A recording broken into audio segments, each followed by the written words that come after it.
Hey guys, welcome back to another tutorial on building Tetris within Minecraft in that series. So in this tutorial we're actually going to go over the control handling function. So basically the function that responds to block break events and specifically block break events that have the metadata that we set up in the previous video. Alright, so let me show you the output as I've got it. So we run our function and we have our controller blocks that are built, which I'll show you the code in just a second. But here it looks like a, what is that, an S block. So let's move it down. See, can we move it into that cow? No, it's not lined up with the cow. That's fine. So let's try moving it right. Move right's not clear. Cool. So it's already detecting these obstructions here. Let's get that obstruction out of the way. Now we can move it through that obstruction. Let's try it again. And now we can move through that obstruction. Kind of cool, right? So it's already getting to the point where we can like really interact with our game.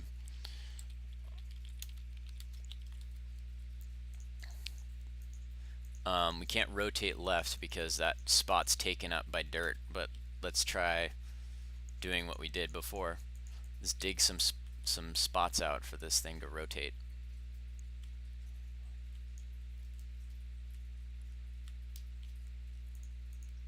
So now we can rotate. It's kind of cool, right?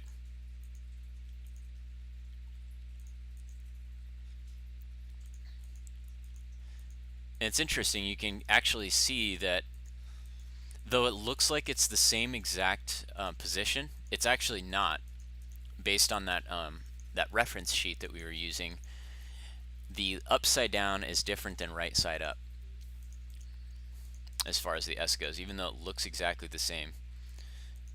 The right side up is, I think, the one that's on the farther left. Okay, and let's try one more other block type. How about a J block? Because my name starts with J. Okay. We won't try the O block because I hate O blocks. O blocks are just boring. And it seems like every time I get an O block, I don't want to get an O block, and every time I need an O block, I don't get an O block.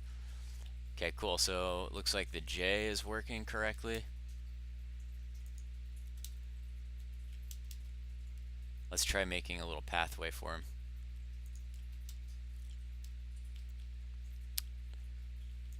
Don't. That's so cool.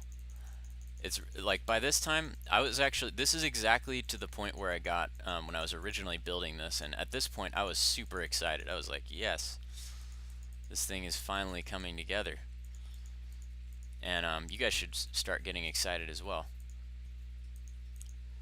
Cool. Alright, well, enough playing. Let's I'll show you guys the code now. So here we're doing all the same stuff we were doing before, setting up these enums, building controller blocks, setting a new cursor drone, and then we're moving that cursor drone to the initial position and creating these global variables for the game state. So the main game state variables are the cursor drone, which handles the location. This is just review. The current block orientation, which is you know, the left side down, upside down, all that. Cursor, the current block's type.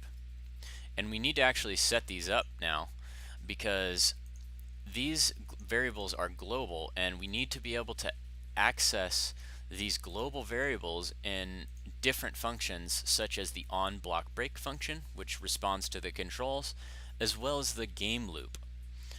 So the game loop is the thing that we'll set up actually in the next tutorial, which handles like every second or so the block moves down or places. So since we need to access these in multiple different places that cannot accept parameters like normal functions, meaning they're the event-based functions here. That means that we have to use these global variables, which if you don't understand quite what I'm talking about, you'll see once we set up the game loop why we need that. Then we're drawing the block, and then finally we're setting up this event function to happen on the block break event. Okay, so let's take a look at that code. Alright, so here is our on block break event, and the first thing that we're going to do is we're getting some information about the block that was broken.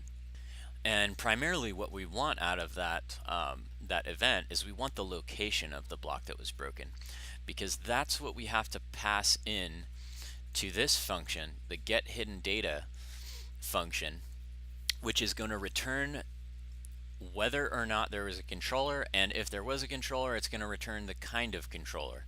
So this returns the controller, whether it was like a move right controller, move left, rotate right, or rotate left. Remember that set hidden data that we used last time? Here we're getting that hidden data to see what kind of controller it is and evaluate that. So if controller, moving on to this part, if controller, that means if this variable that we're setting here has a value, then that means that it was one of those 5 glass blocks that we set up in the beginning, and we'll go ahead and continue with the rest of this, because if the user breaks just any old block, we don't want to execute the rest of this. And this function will execute on every single block after this. After you set up that event, this function will actually go on every single block that's broken in the world. So the rest of this is very straightforward, because you know, we wrote and tested all this stuff prior, so we can do some pretty high level stuff now in our game logic, which is really cool. So we have our if controller. So I'll just explain this at a high level, and I think you guys can figure out how to do this. All we're doing is we're getting the kind of controller. We're testing what kind of controller it is. So we're saying if controller is rotate left, else if controller is rotate right, else if the controller is move left, else if the controller is move right. And we're doing the appropriate testing is clear, and then moving or rotating appropriately. So if the controller is rotate left, then we're going to check if the left rotation is clear with the cursor drone, the current block type, and the current block orientation. So these are those global variables being accessed here. Like I mentioned, we need to access. And then if it is clear, then we're going to go ahead and rotate the block in that same direction with the current block type and current block orientation. Otherwise, we'll say the rotation left is not clear. And on and on. It's the same exact thing. Rotate right.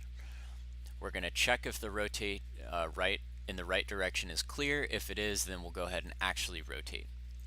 And it's good to separate these things in different functions. We don't actually want to test if the rotation is clear within the rotate block function, because there's maybe sometime we'll want to rotate the block without checking if it's clear.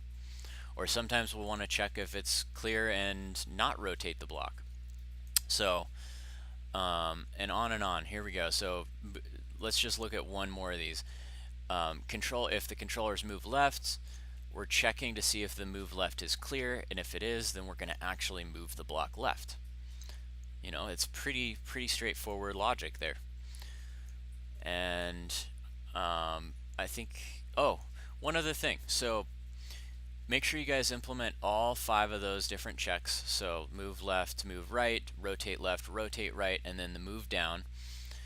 And last thing, we need to set a local drone to a new drone, move that drone to the location of the block that was broken, and then place a block of the block that was broken's type. And this is so that the first time you rotate left, you can't ever rotate again. This is so that that doesn't happen. Because imagine if you didn't replace that glass block, then you would never have a way of breaking that block again and sending this event again. Okay, so in the next tutorial we'll actually start digging into the game loop and testing out the game loop with the controls so that we'll start seeing that block move down and then even have the controls along with it. And I think you guys are going to get really excited once you start seeing that come together. And I guess we'll also leave you off with a challenge. See if you can build, research the dimensions of that Tetris background board. I think it's a 10 by 20, so 10 width, 20 height, and research that and see if you can build that background. Put that build background function. I think I call it paint background. Make that paint background function. When we get back, we'll review that, and then we'll also review the game loop logic and start putting that together. All right, thanks guys.